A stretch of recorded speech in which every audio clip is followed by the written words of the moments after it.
Dive into the latest on Charlie Kirk's murder investigation.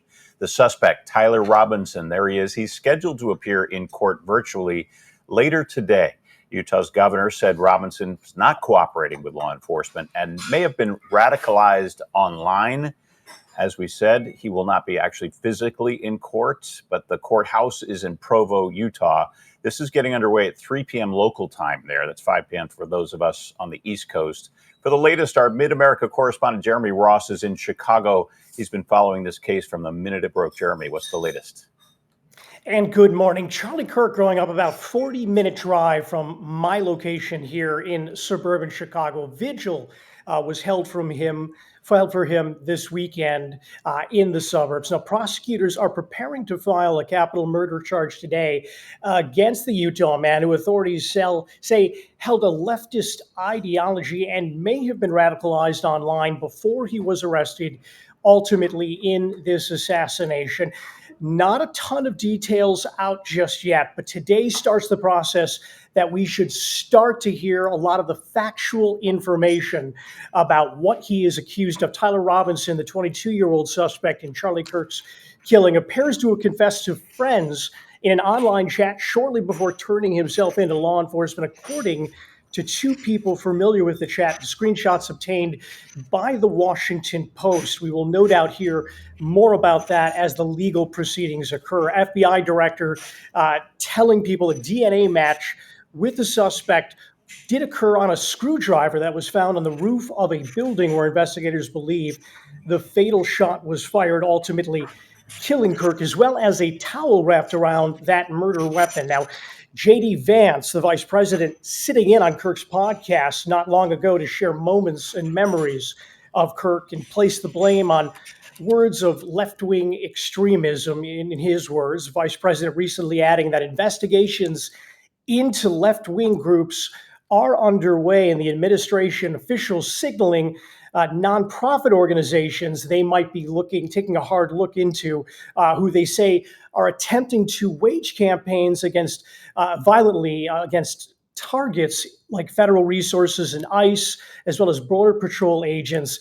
That was their words in a recent news conference, threatening those actors, as well as the people funding those alleged activities. No official motive has been discussed yet, but we're hearing a lot about so-called leftist ideology, leftist extremism.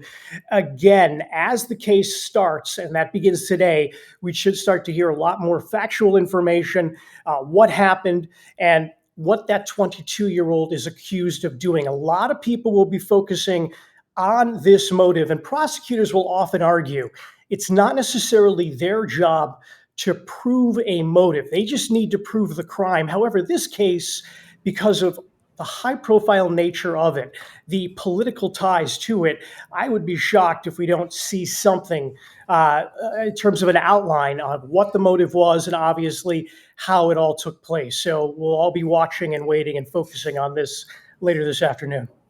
There's also that question of whether this will, in fact, be a death penalty case, right, Jeremy? Yes, absolutely. And there's so much political focus on that in particular.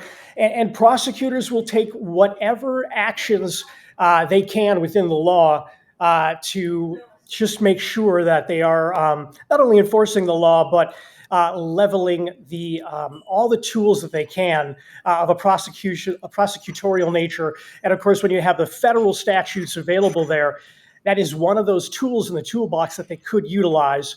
Again, we should find out more later this afternoon about that possibility. Yeah, and with all the social media reporting going on, I think it's so important to wait for these reports coming out with his appearance this morning. Any thoughts on what you've seen with the social media narratives going every which direction in just the last few days? You know, the combination of hearing more about the leftist ideology drum also has a very unique timing with some of the pictures that we have seen released recently. Out on social media, you may have seen a picture of the alleged shooter wearing a keffiyeh. What is very interesting about this is the timing of all this. We're hearing again about that sort of left-wing potential motivation, not yet proven, but talked about. and then this picture released all of a sudden in the last 24, 48 hours. It's very interesting timing. Sometimes these things can obviously be manipulated by people online. The timing is suspect, along with these so-called motivations. And again, the so-called motivations become factual evidence in a court of law, and that's what begins today in earnest. Yep. Thank you so much, Jeremy. No problem. Thank you. This issue of social media and so much misinformation and so much speculation and manipulation of images. You have to be so careful about where you're getting your information, what the source is, because there is so much that's out there that's in fact not true. Yeah. And that's why it's so important to wait, especially what we're going to hear today, the information, and then we can start to draw some conclusions and move forward.